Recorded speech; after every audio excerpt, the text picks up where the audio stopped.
What the hell?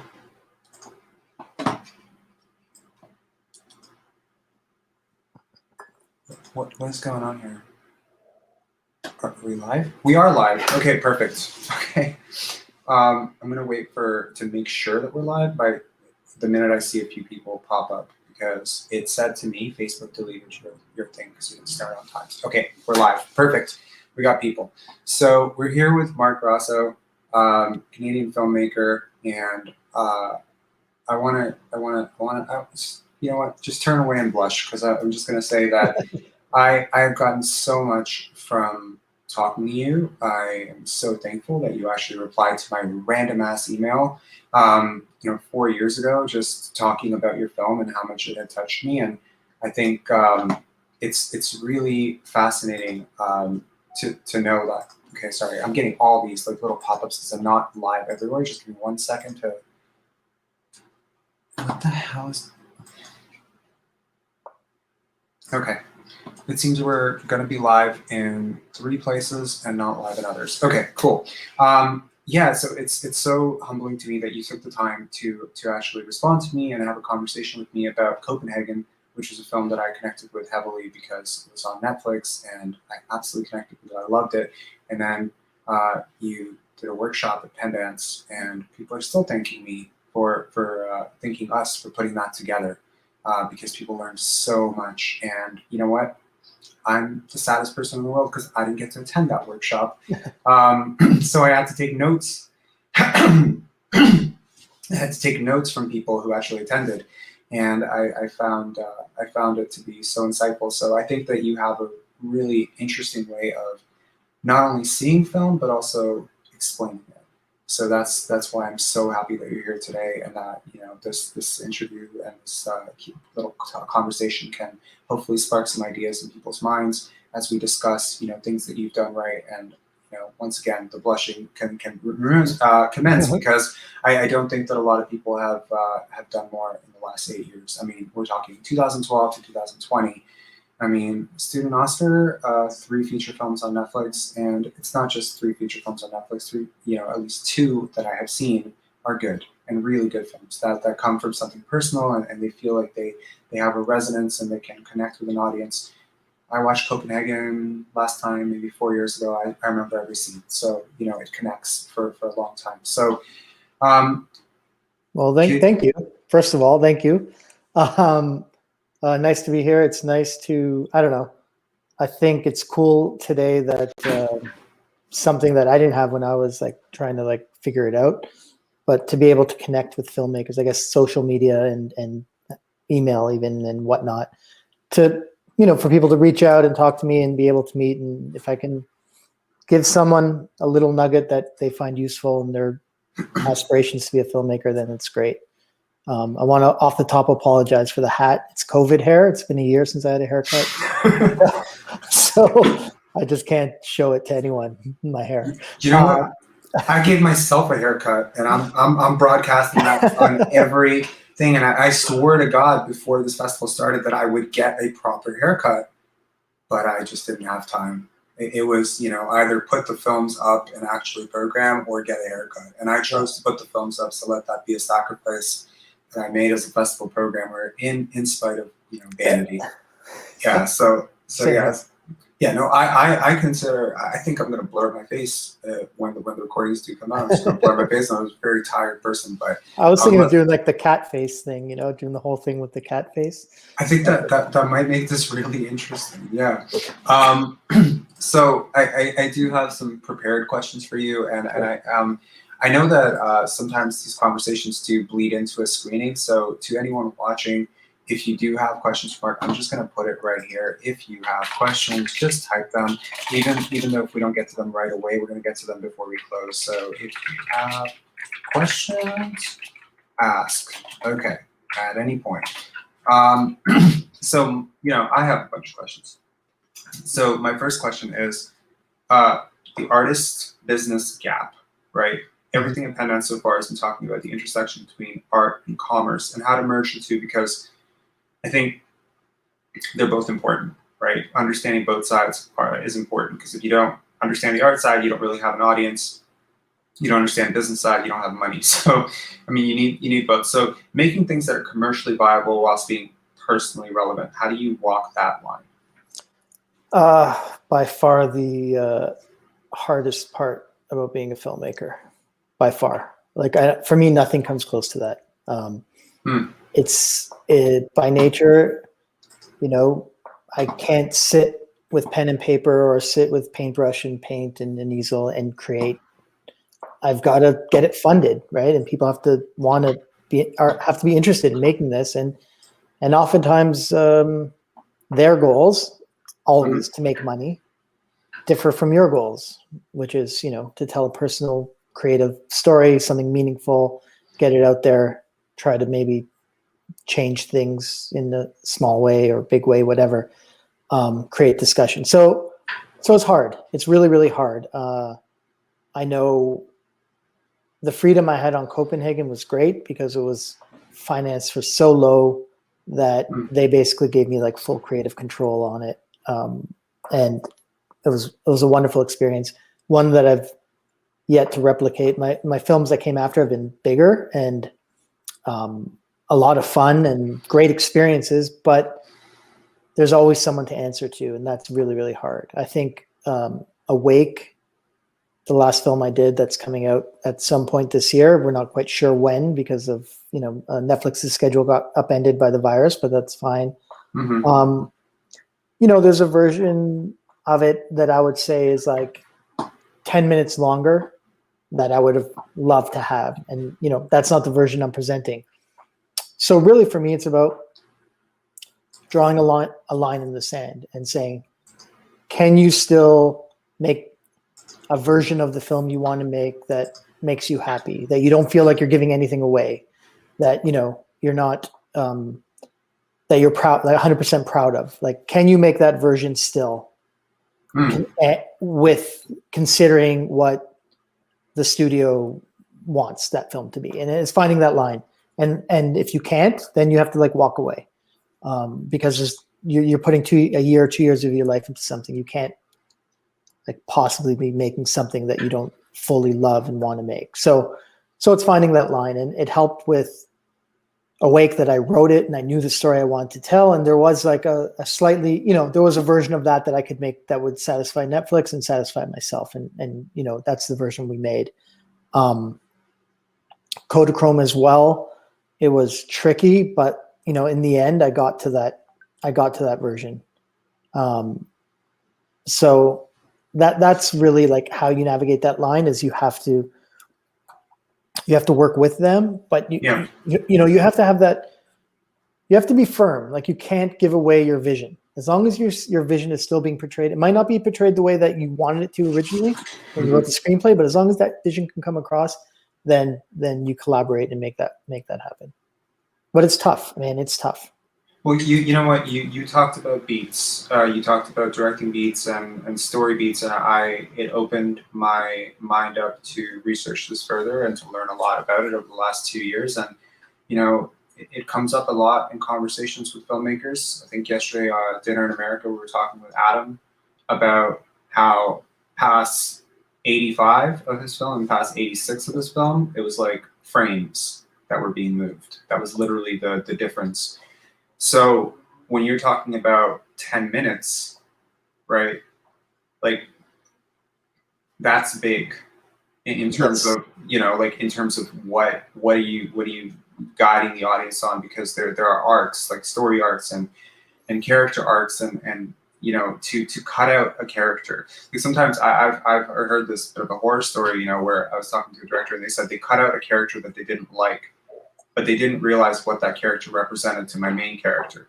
Yeah. Right. Like I was using that character as a narrative plot to literally anchor my other character. And without that character, cutting his scenes out and cutting that moment out, I lose a certain feeling that I'm expecting the audience to have. And so it's this carefully guided map. So any deviation from what the artist wants initially, not to sound too pretentious, feels like it could drastically compromise the end result. Yes, so it shouldn't.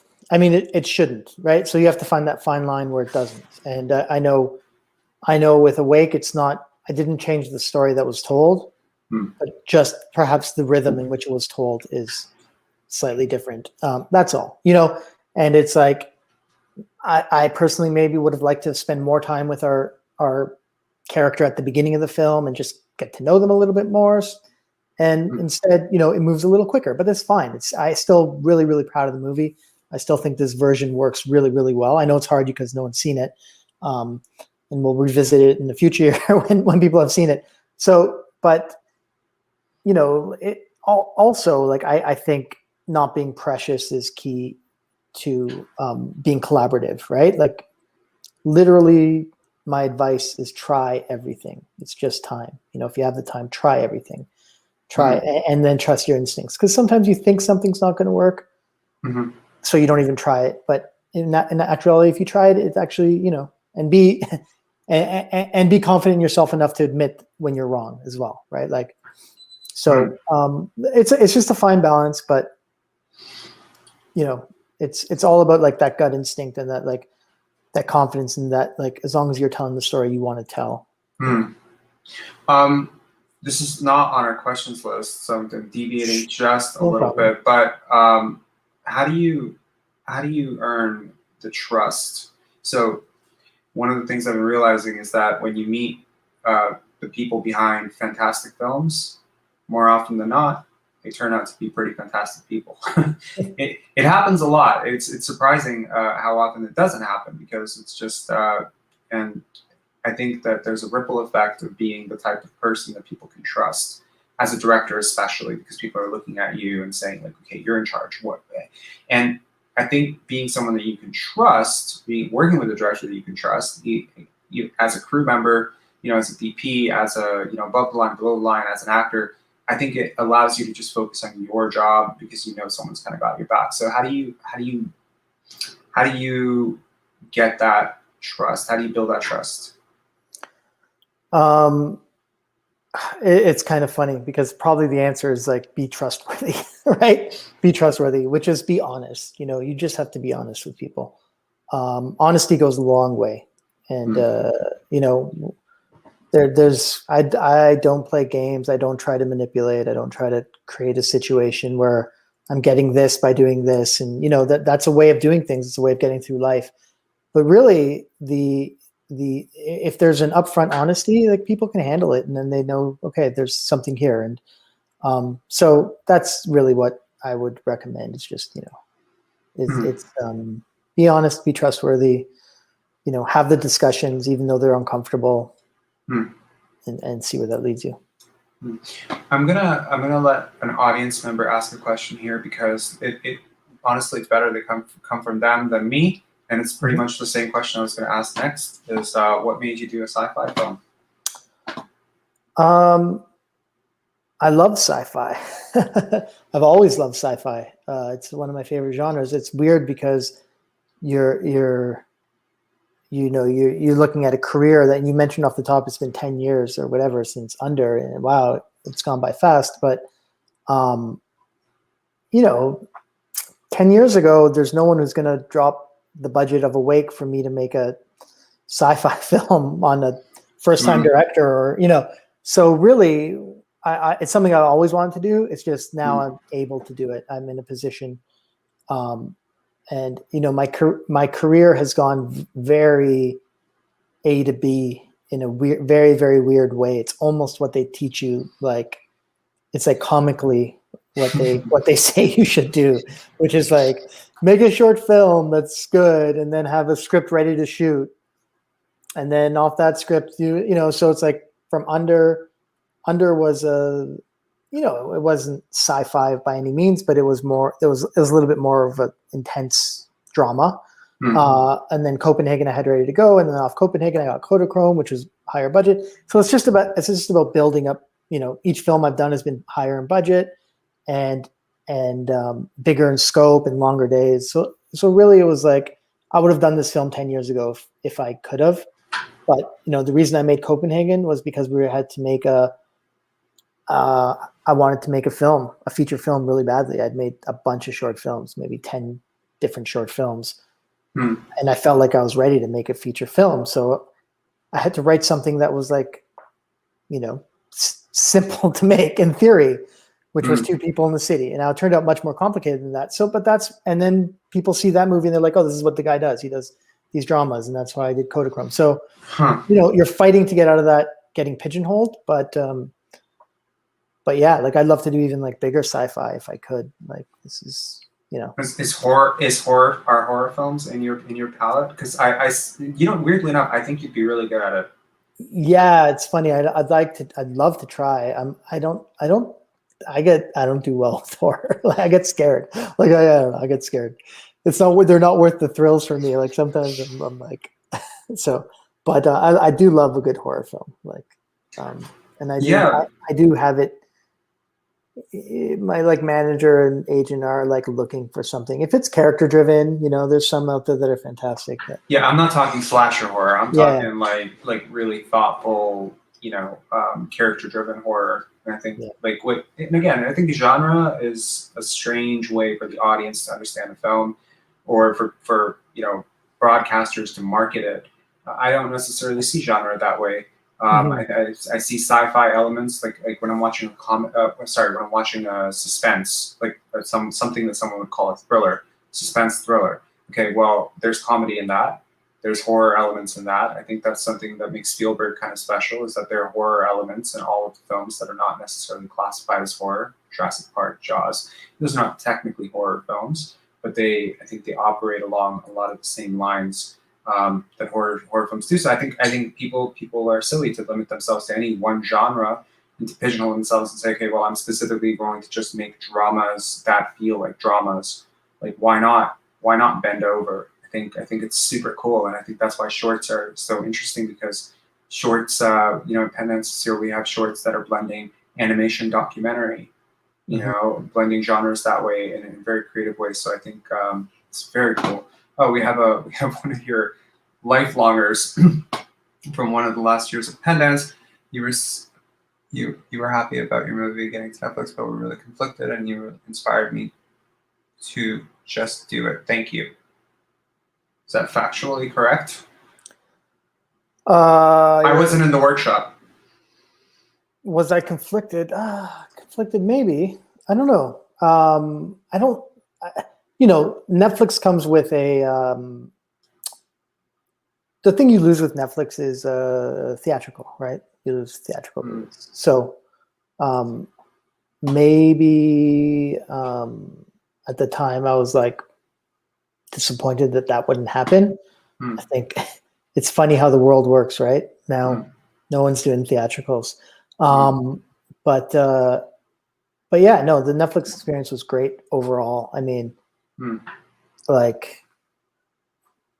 was actually amazing. It was really supportive, and they went above and beyond what I would expect from any studio. So I'm really happy that this film got made with Netflix, and we'll see. It hasn't been released yet, so we'll see how that all works out and what happens there. But in terms of the filmmaking process, it's been great.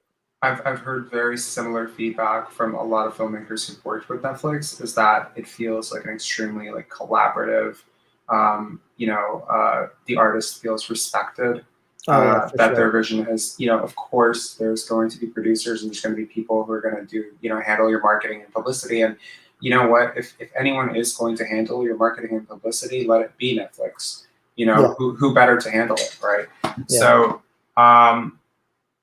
Okay. And cool. Also, I want to add that I'm very happy to say that I inspired someone to go and just do it. That's what I want to say. That was part of the comment, and that's fun to hear. Yeah, no, I think I almost wish that we could have projected the first 10 minutes of this so that we could go back and rebrand it to call it "When Film School Advice Goes Right." Because this is literally actually I've never thought about your career that way. It is exactly what they tell you to do, right? It's literally make your throwaway shorts, then delete them from the existence of the world so that nobody can ever hear about them. Make the first good one, put it out there, win an Oscar, right? Win a student Oscar, right? You pretty much nailed those steps. Unlike me, who's like literally releasing my first crappy short on YouTube and getting 35,000 views on it. Hey, man, I don't know. I wouldn't laugh at 35,000 views. It's algorithmically driven. YouTube algorithms are totally trash. It's not it's not that good a film. But it's catchy, you know, like there's something about it that's just catching an algorithm. And it's so funny to be views driven or money driven that way, right? Because you know, Odaje, who was on a so it's ironic that you guys are both participating in 2021 because you were both on roundtables in 2019, albeit different roundtables at Pendance. And he went on to make a film for Netflix. Like he went on to make a film that wound up on Netflix, and he was there at Pendance in 2019 for a short. And you know, we were just talking about how the legitimacy that comes with getting your film onto Netflix is so palpable, because he was going to film festivals with his film, and he had a good producer, a good producing team behind it. It was it's a LGBTQ Christmas themed, you know, holiday themed film, and he was like, "Oh yeah, it's free at this film festival. Go watch it. Go watch my film." Nobody cared. Oh, it's on Netflix. Everybody's watching it now. Yeah. Everybody cares because this feels legitimate, and I think maybe that's something that is an maybe not talked about enough element of Netflix. I mean, yeah, for sure. Look, they have. I mean, they're changing their subscription policies now, right? I read they're cracking down on it, and no longer can a family of 10 share one password like my family does in multiple countries. But even subscriptions, they have close to 200 million subscriptions. So it's a crazy amount of people, crazy amount of people that have access to that film.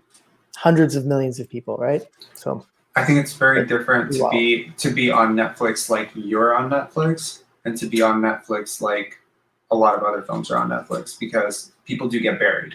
Right? Yeah, like there are films you never see. But interesting. So my last film, Kodachrome, was a Netflix original, and it did well. And then it kind of like, you know, it was like buried for 2 years, and now it's having a resurgence because of Jason Sudeikis and Ted Lasso and Elizabeth Olsen and WandaVision. People are like seeking out stuff that they've done. Yeah. And I'm getting like, you know, emails and, you know, whatever social media things about the film now that I wasn't getting for the previous 2 years. So in a cool way, it kind of lives there forever, and it can resurface. But that's actually a point about Netflix's marketing strategy, because if you see what they did with Queen's Gambit, right? I don't know if you had a chance to watch that series, Queen's Gambit, but it was good. And I mean, that actress had been in a ton of stuff. Oh yeah, now her face is on every single poster on your Netflix. Every single one, even though she's a third, fourth, fifth supporting lead, and you're looking at it, you're like, oh, I didn't know she was in all these films, and it's like she barely is, but it's smart. No, that's part of their marketing, for sure.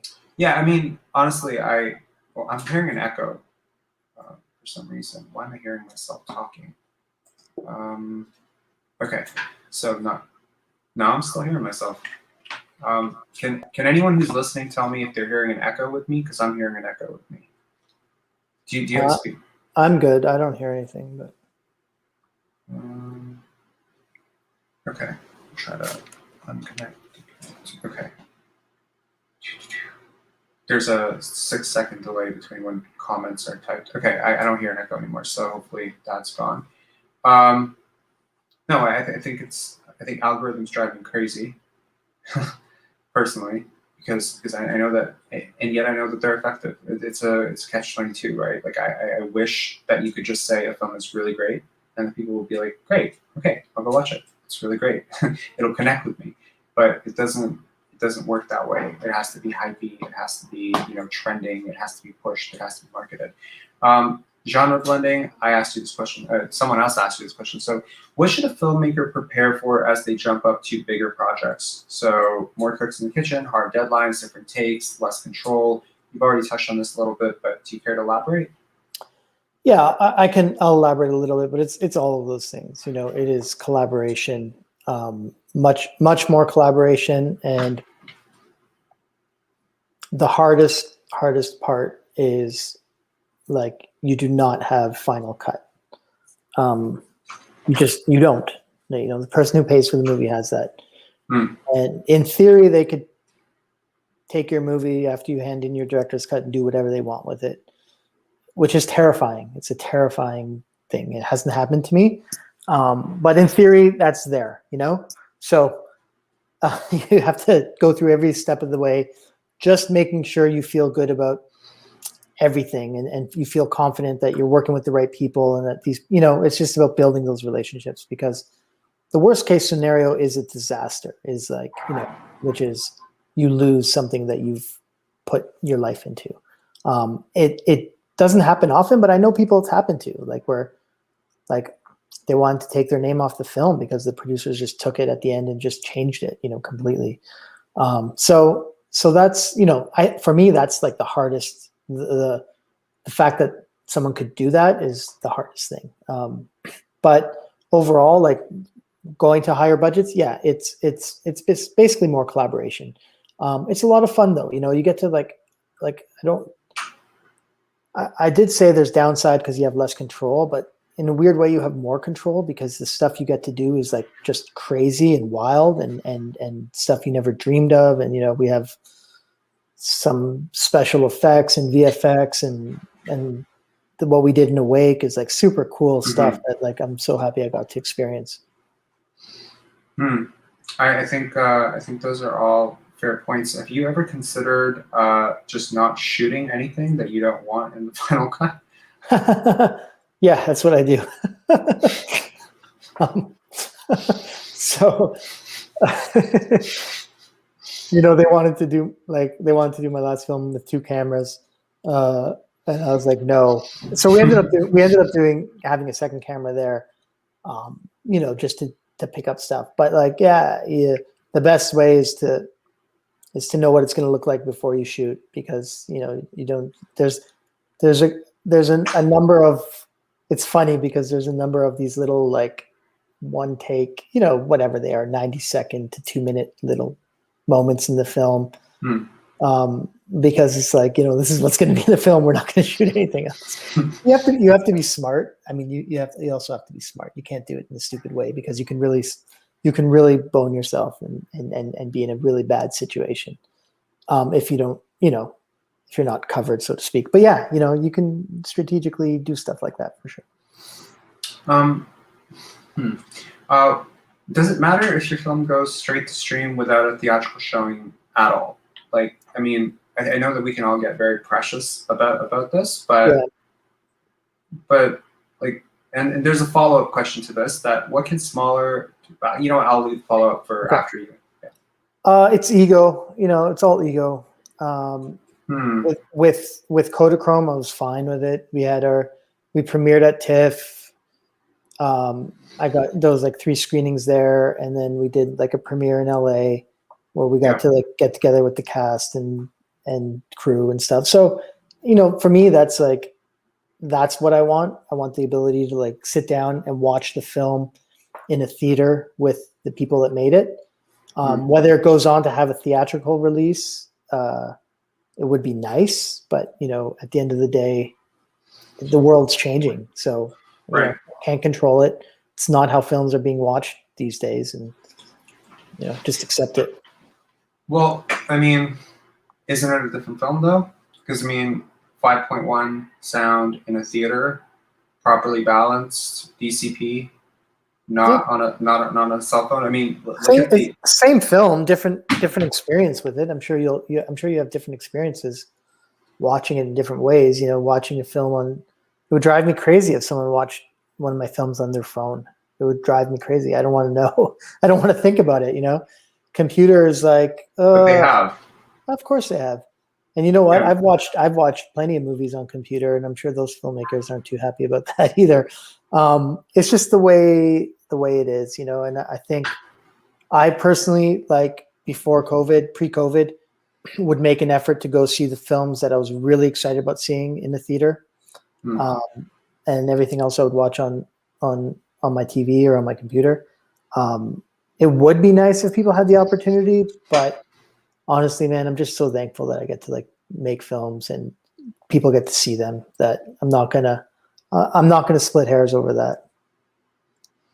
No, and I think that I'm hearing an echo. Shit. Okay, let me try to unplug this and see if I still hear an echo. I'm hearing an echo. All right, let's try this. Raise the volume up here. All right, hopefully that should be fine. I just realized the headphones were helping my hair. Okay.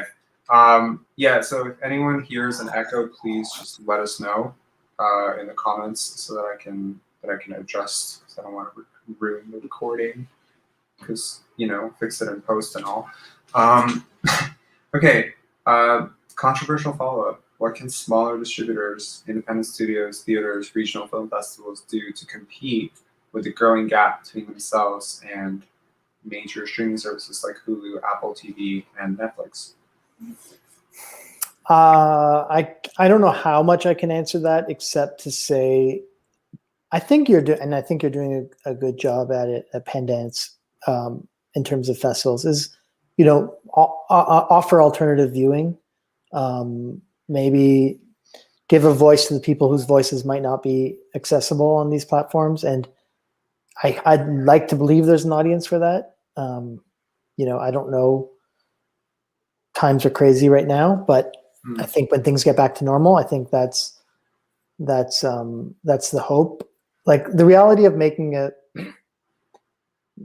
film and getting it distributed is super shitty.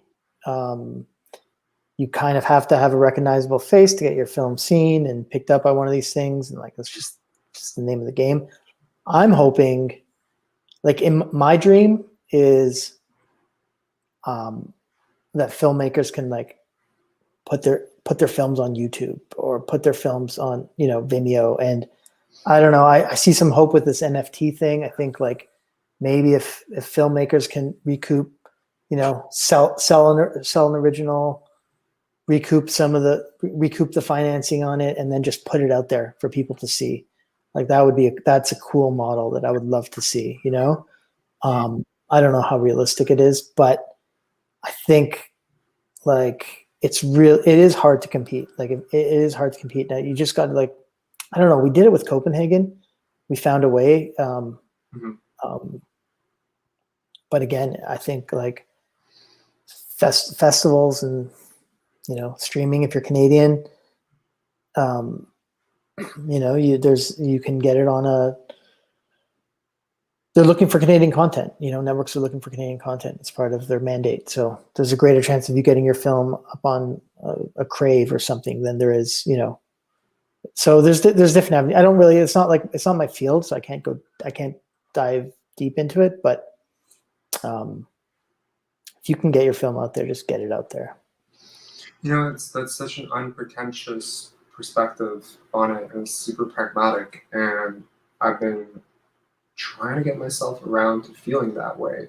It's hard to, and I think probably the one thing that unites yourself and a couple of other filmmakers who think this way, Ben Brand, for instance, a Dutch filmmaker who's had his feature at Pendance. He just made a really awesome short that got Vimeo staff picked, and it was something that he just wanted to put out there to get work. You know, it was like something, and, you know, it was huge short. Like, I think it was 3 months, 4 continents. Wow, a lot of money.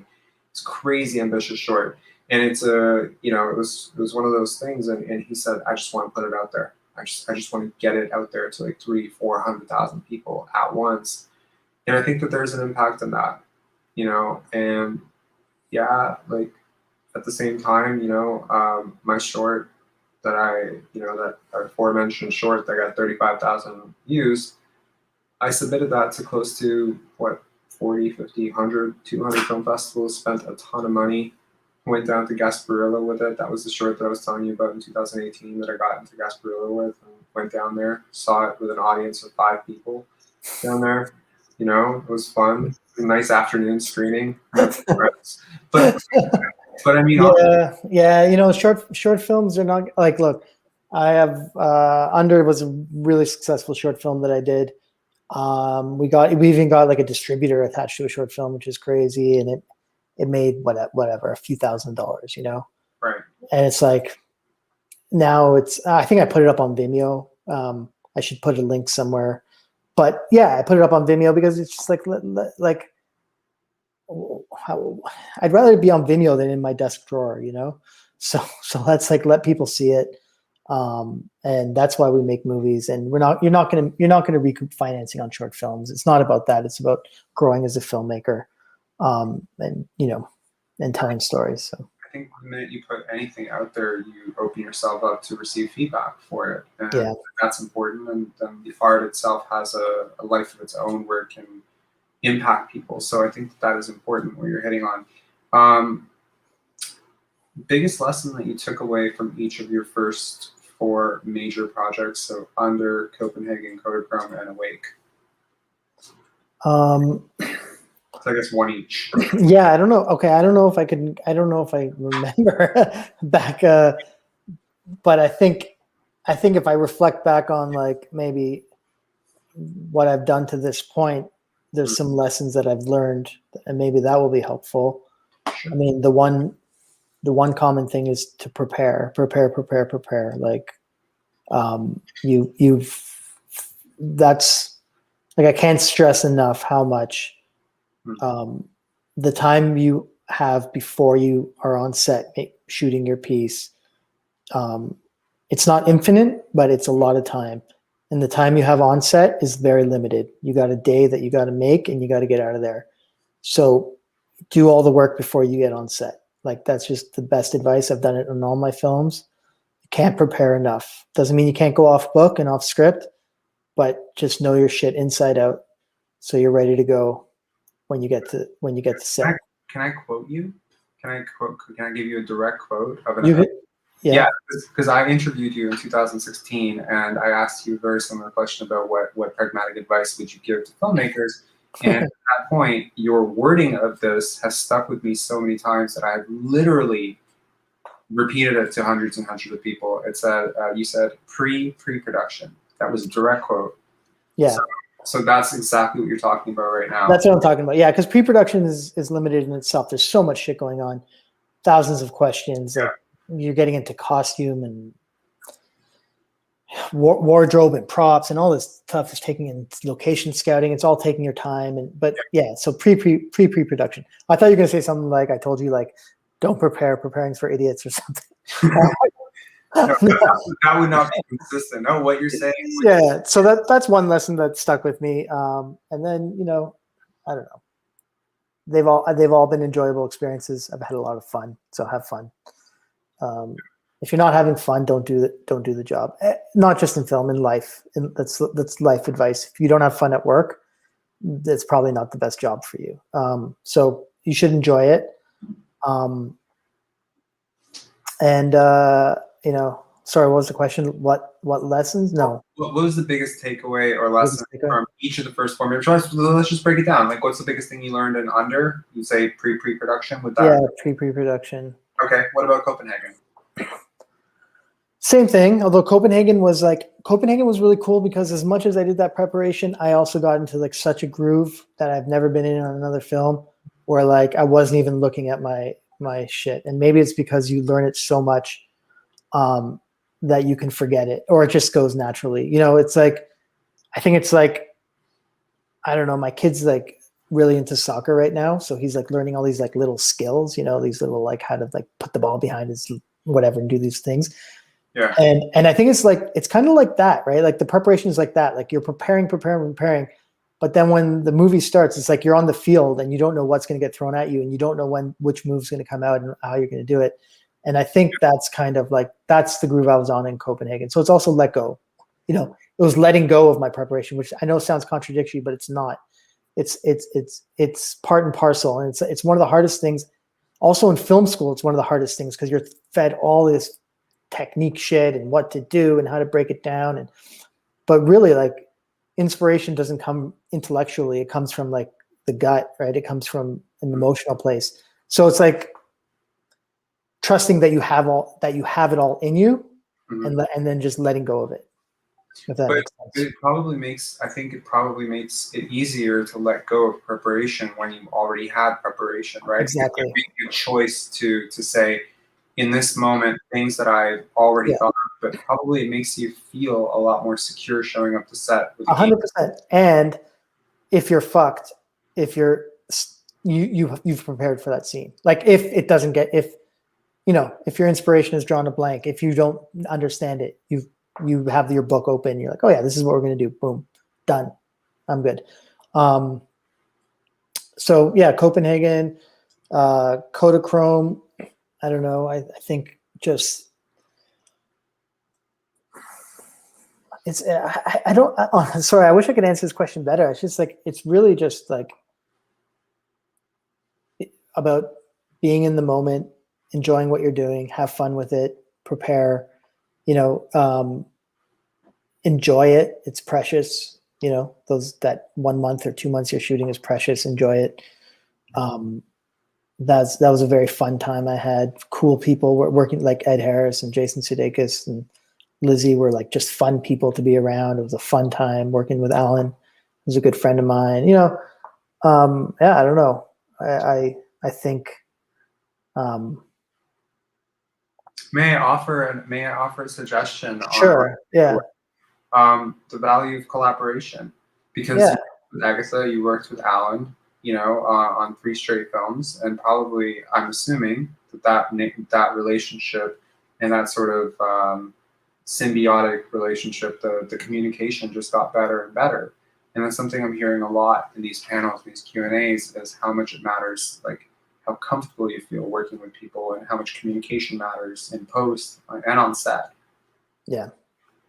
Yeah. It's awesome. I mean, like, it's like it's just, honestly, it's no different than anything in life. You want to be around cool people you trust, people you have fun with, right? Yeah, and people maybe who are driving at something similar to you artistically, or does that not matter? Yeah, it matters for sure. And again, this is part of the pre-production thing, is like, you got to use your gut. Don't hire a key, don't cast someone unless you feel good about them, because it doesn't matter who they are. Because if you're on set and you're dealing with someone who's problematic, or it's going to tank the whole thing, just be smart about it. Like, be smart in pre-production, prepare to succeed, put yourself in the best position to succeed. Right. Like, honestly, making a feature film, my under was 8 days, Copenhagen 20 days, Kodachrome 27, Awake 38 or 39. So they're all the same thing. Like, they're just longer versions of the same thing. You're on set for 12 hours and you got to make your day, and you got to get the most out of the actors, and get through your vision. It's so, like, I don't think there's a reason to be intimidated about doing a feature over a short. You can do it. It's just a matter of being prepared. I've personally found that your weaknesses are more glaring on a feature, like your blind spots, things that you if you're a disorganized person, Sure. it's 30 times worse on a feature. Well, it's 10 times longer, so it'll be 10 times worse, maybe. The film, there's, whatever. But yeah, of course. But you're right. Yeah, and that's why you make short films, to learn, understand your weaknesses, figure them out, work on them, improve them, right? Especially today with like technology, you can make films for not a lot of money, and good quality too. So do it, make as many shorts as you can. This is not on the script of questions, but it just occurred to me to ask this. How do you know, like, say somebody's out there and they've made 4, 5, 6 shorts, varying lengths, 5 minutes, 10 minutes, 25 minutes. How do you know you're ready to take that next step? It's a good question, because I got there myself. I made Under, and I felt I got through. I think it was an 8-day shoot. There was a huge problem that happened in the middle, which was it started to rain and melt all the snow, and we was calm about it. We cut the day halfway through, got our minds together. We found a solution, moved locations. We did it. shit came up, a lot of shit came up, and we navigated it very smoothly without, freaking out, and very calmly. And in the end, we got a great result. And the film was my vision for it. It was exactly how I saw it. I executed it. It wasn't something that I found in editing, which there's nothing wrong with finding stuff in editing, but that's not a way to make a career of just, my film's going to collapse and then I'm going to find the solutions in editing. And so that whole process led me to believe like I can do this. Like I achieved, it's a longer short too, it's 22, 23 minutes. So I achieved what I set out to do in the exact same fashion that I set out to do it. I kept my days to 10 hours, which is another thing that I prepared for when I was doing shorts, is like, I'm going to shoot days that are industry standard on features, which is between 10 and 12 hours. And I executed that. So when you're not doing 17-hour days, when you're executing your vision, you'll be ready. You're like, I have a hand on this. I can do this. I can accomplish what I set out to do in the fashion I set out to do it. I'm ready for a bigger challenge. I think that's really interesting, and I think and I think I'm glad that you hammered home more the logistical and the personal preparation side of it, as opposed to just what's in service of the story, because obviously there are certain stories that require a feature format and certain stories that simply don't fit into that format. And so if you have a short story to tell a short film. Make a short film. There's a question here. How do you make sure your vision is respected when you get to higher level and have to collaborate with a lot of people and these potential changes? Yeah, it's not easy. You have to be respectful of other people. You have to be respectful of, especially people who are putting, 8 figures into making a movie. But at the end of the day, you also believe that they hired you for a reason. It's because they believed in your vision, right? So communicate that, understand, it's all about communication. It's not yelling and throwing. It's about explaining why you believe things should be this way and what you're trying to say and how it affects it. And they might have a response to that, and you listen to that, and you try to understand the validity of that. And maybe there will be some validity, and if there is, but you disagree with it, you just have a conversation. I think there's a real problem in the world right now, is that like everyone lives in their own echo chamber of their head, basically, and we only talk to people like us, and it's not good. It's really not good. It's a huge problem. And I think in life, we just need to listen to other people more, even though their opinions are drastically different than us, and have communication over it. And so far, I haven't had any issues. People have managed to respect my vision. I've managed to bend when I can bend to respect their part of this, which is financing, and and it's not like they're not putting a lot of effort into it as well. And it's worked out. It's worked out well. I think, for some people, just throwing their foot down and saying no and being hard-headed works. I'm not happy with myself when I'm that person. Like, I don't sleep well. I'd rather be in a place where we're all in agreement.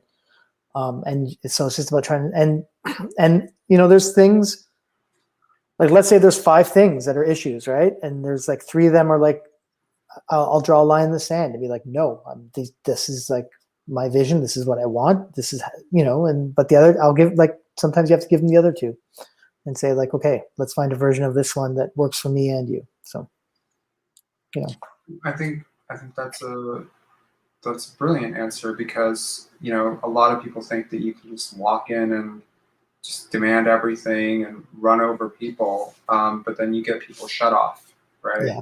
People shut you down, career opportunities get thrown down. And so, I think, as much as I do know a lot of really talented people out there that probably, if they had better personalities, would, frankly, or more level-headed approach to dealing with people, right? I think that they would be doing better stuff. But I think there's no excuse, there's no shortcut to being a jackass. Like people No, and word gets around, and word gets around quickly. So, oh, that's nice. Thank you, Michael. Word gets around, right? Like if you're a jackass, look, there's so many talented people that almost everyone is replaceable with another talented person, right? So word gets around. Like I'm assuming aspiring filmmakers are watching this, and you'll get to a stage where you'll go to Los Angeles. I don't know if they'll all be on Zoom now, who knows, but hopefully we get back to where you'll go on your little meeting tour and you'll meet different executives at different companies. And this is where your films get made. This is where my films get made. And really what those meetings are about isn't, are you a brilliant person? Are you this amazing? It's really about, can I work with this person or not? They're just feeling out, is he a good person to work with? Because when you work with someone, you're working with them for a year, 2 years, and it doesn't matter if you have the most brilliant script. If they feel like you're not a good person to work with, they will pass. Maybe you'll still get that film made, but it's a lot harder. You know, it's super interesting. It took me so long to figure this out. I could have probably just asked you in 2006, and you told me this, but I didn't ask you this question. But you know, I didn't, and I actively seek feedback. This is something that I think I've learned, you know, from people who do this well, is to actively seek constructive criticism, not even just feedback. Don't, you know, but seeking constructive criticism in order to get better at things, because I'm not naturally like you. Like you're naturally collaborative, you know, welcoming. You know, from what I've gathered from people who've worked with you, that's the feedback that I've gotten, that people feel listened to, that they feel respected. Feedback that I got as a filmmaker was that people felt shut out. People felt that I was isolating myself, that I was isolating ideas, that I didn't really take criticism well. You know, all of these things. And I didn't realize how this was coming off until I went to Gasparilla and I approached a filmmaker who had just made a feature film, Quest, at the time. And we just started Pendants, and frankly, I wanted to talk to him about potentially bringing it to north of the borders. I'd never been to Canada. And I approached him, and I must have had a 2-minute conversation with him.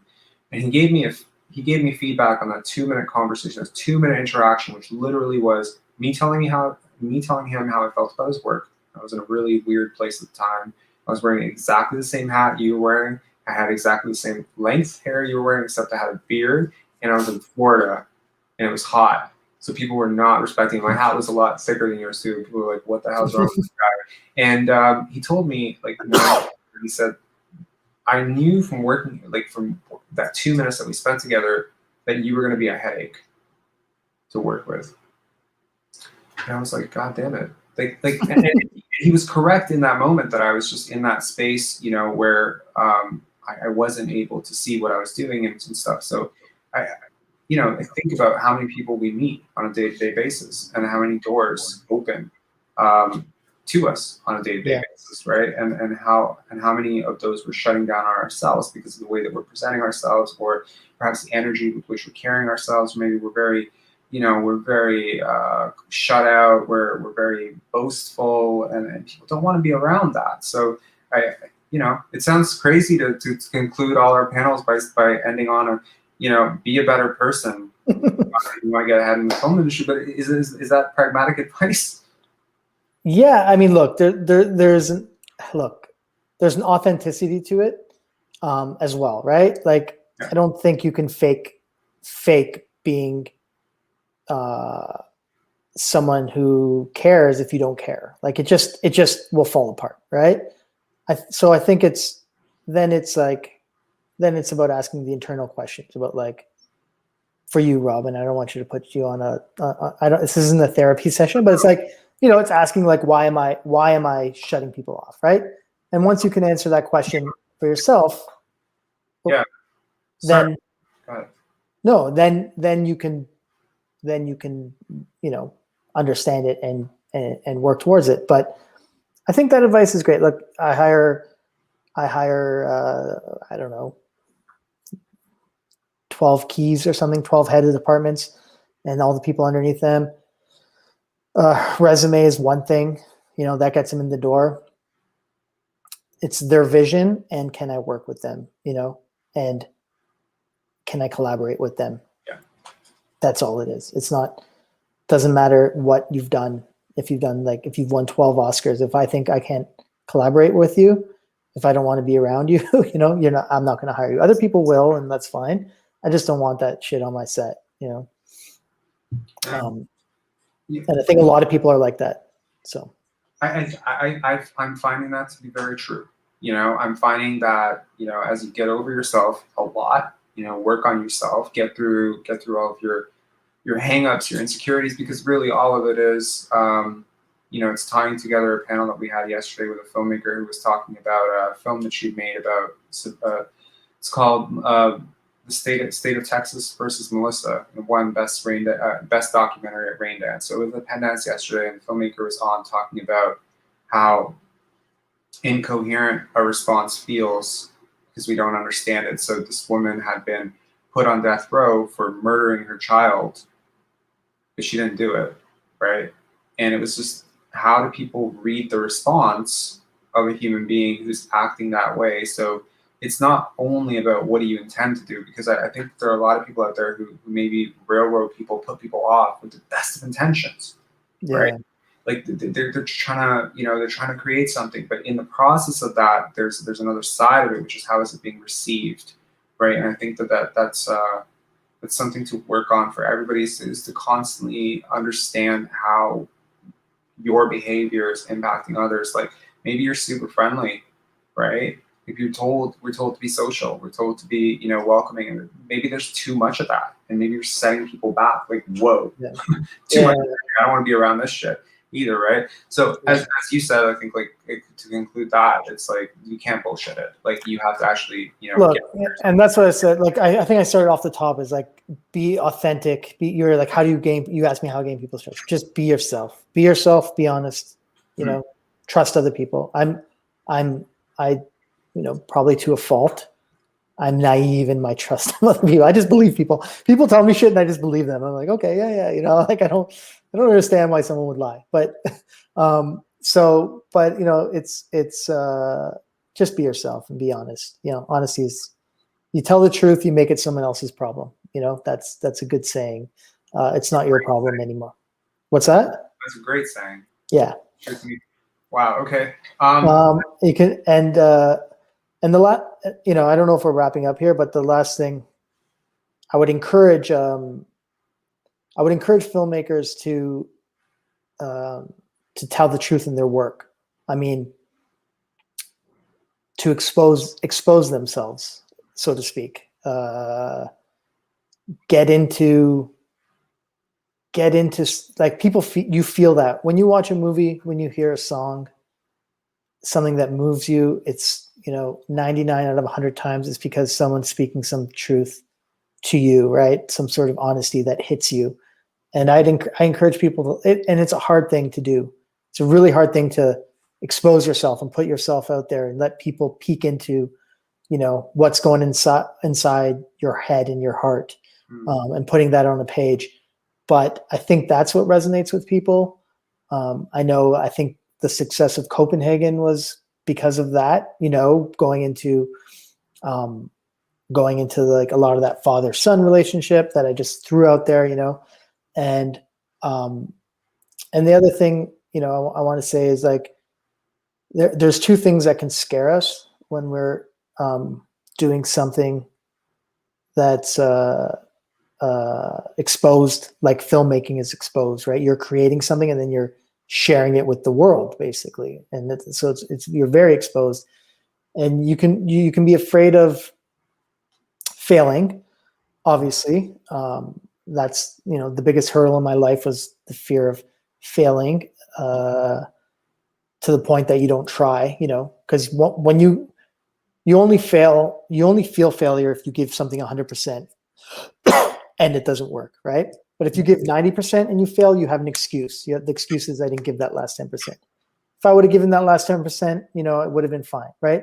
So it's hard to give 100% and understand that you can fail at it. So I would say don't be, you got to get over that fear of failure, and then you got to also get over the fear of success, which is a real thing, which is, if I do something that's great and everyone loves, how do I cope with that? Can I do it again? Can I, and get over those two fears, and just do it because you love it. It's like, it's the external, external kind of factors in life, the social media craze of like being a failure or being a success or whatever. Just, you got to lose that. I know it's really hard. It's not easy. It's words I'm saying, but I encourage people to try to get there. I absolutely hate repeating myself in these panels, because I have this theory that one day, because the conversations that we're having on these panels are so, they're awesome. They've all been this way. Like, they've been all amazing and so informative. And I hate repeating myself, because I feel like someday someone's going to make a drinking game out of it. Watch all of them in succession and be like, and how many times is he going to say, what's most personal is also most universal? Like, how many times is he going to make that quote? But it's true. Yeah. So that was my creative way of introducing that without inducing, a drinking game in the subsequent future. Because that's what you're saying, right? Like put something of yourself that's personally relevant to you and dig deep past, all those fears. And I think it's so interesting that you brought up the part about fear of failure, fear of success, because those two things feel inherently incompatible, and yet they're kind of two sides of the same coin. Yeah. Right? Yeah, for sure. Which is fear, right? Exactly. Because fear of success and fear is effectively fear of the unknown, as a coin on two sides, right? And so, and I think that most people have that. And the part that you said, which really resonated with me, and I've had a very similar thought myself, which was, how many times have I stopped 5% short of giving my 100% on something, just so I would be able to bake in the excuse of, well, if only I had just done this. Yeah. Because we all have this perpetual, but there is something really beautiful that is achieved in the 100% try, even if it's not success per se. Well, so the thing is, the 100% try is the success. And it sounds so fucking corny, but it's true. It's not corny. But it sounds corny. It's not, but it sounds. But the 100%, the giving something, everything you have, is such a success in itself that that the result doesn't matter as much. And it's, it took me a long time to figure that out. And I also lived my whole life, the first 30 years of my life, not giving 100%. And now I tell you, every single set I've walked off of, I've been so happy. I determined at that moment whether the film was a success or not. And so far it has been. Now you still got to wait for the reviewers and the take to see if the result will be successful, but the actual process of making the film has been a success. And like, that's what you want. I'll let you off the hook with the corny thing, because I'm going to say something even cornier than what you just said, which is, I think that success is a journey and not a destination. And I think it ties together with what you said. We're in the echo chamber, right? If it blows, it's relevant. If it pops, right? How many times have you celebrated somebody saying, I'm taking 5 days off to think about stuff? Yeah. You don't celebrate that part of success, but it's part of it, right? We take like, I'm taking 6 months off of my career to figure out my direction. People think of that as a failure, because it's a production-driven narrative about what it means, and that pressure is baked into the idea of creating a film. Okay, what are you going to do next now? You know, so people are justifiably right to be a little bit afraid. But what I've found, especially during the pandemic, I've done a lot of soul searching, and I think one thing I've found is it's very difficult to allow positive news feedback to impact you positively without also opening yourself up to the flip side of it. And I think that you just gotta, you know what I mean? Like, like somebody says, like, okay, great, you made a film, it's really amazing, and then you leverage and you anchor some perspective, you know, like you feel a little insecure, but you're like, oh, people really, really like it, so it must be good. I think the minute you fall into that trap, you're setting yourself up for that failing. And I think that, you know, on some level, you just gotta clear up with yourself. Like, what are you trying to do? And then think about the other stuff. And what you said about just trying, like if you can walk out of a day saying, I made the most of 12, 15, 18 hours I had today. I'm happy with my production. That is like Stoicism 101. Like you control that part, you control the effort, you control. So like I think a lot of people are driving themselves crazy thinking about like, oh my God, the pandemic, this, that, will my film this? None of that is in our control, right? But there are people out there who have taken this entire year to write a script or to develop skills. And I think to those people, there's something really beautiful that will come out of this at some point. Yeah, I hope so too. I did that. I got to write a screenplay I'm super excited about. Another sci-fi, based on a novel by George R.R. Martin, which is badass. And you know, I hope to get it made one day. I have a question here. Oh, there we go. Thank you for all the wonderful advice. I must know, what is your favorite sci-fi movie? This is hard. Huh. This is really hard. When I was a kid, teenager, I think the most watched sci-fi movie was probably 12 Monkeys. I haven't watched that one, like, you know. It's a good one. Yeah. I haven't seen it in a while. Maybe it doesn't hold up, but I know in my teens I watched it a ton. Recently, I mean, I loved Gravity just for the filmmaking of it all, you know, despite maybe the story limitations. I thought it was like, I saw it in IMAX and I just, you know, it was like experience. What recent sci-fi has come out that I loved? I thought Looper was pretty awesome.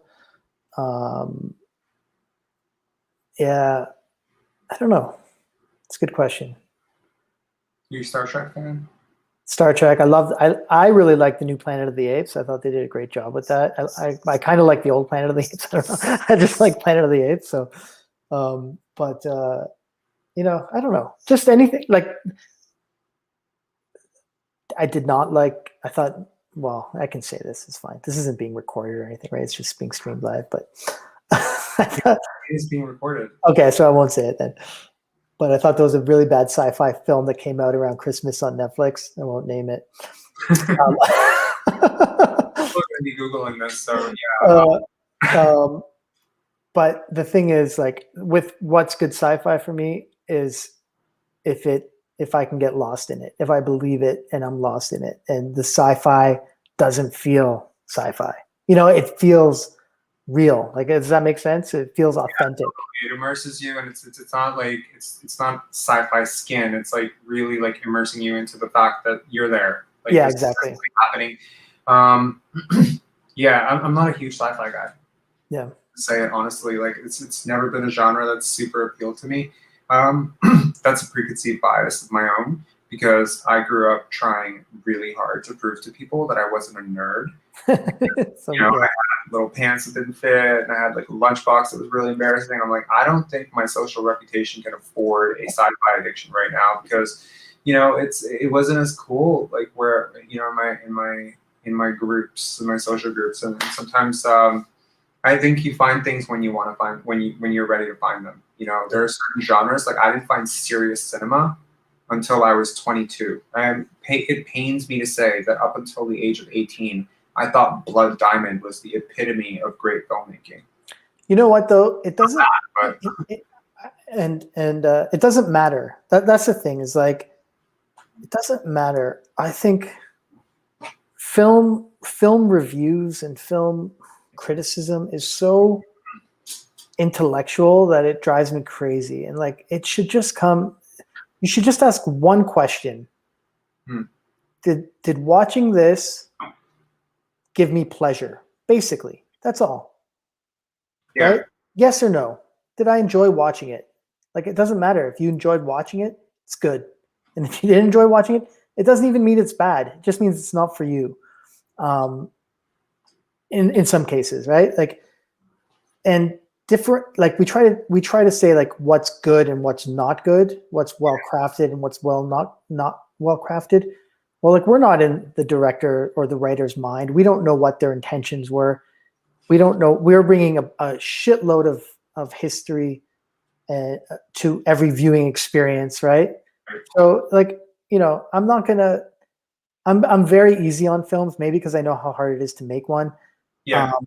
And if you like it, if you like something, if you enjoy something, like I one of my favorite films this year, was that the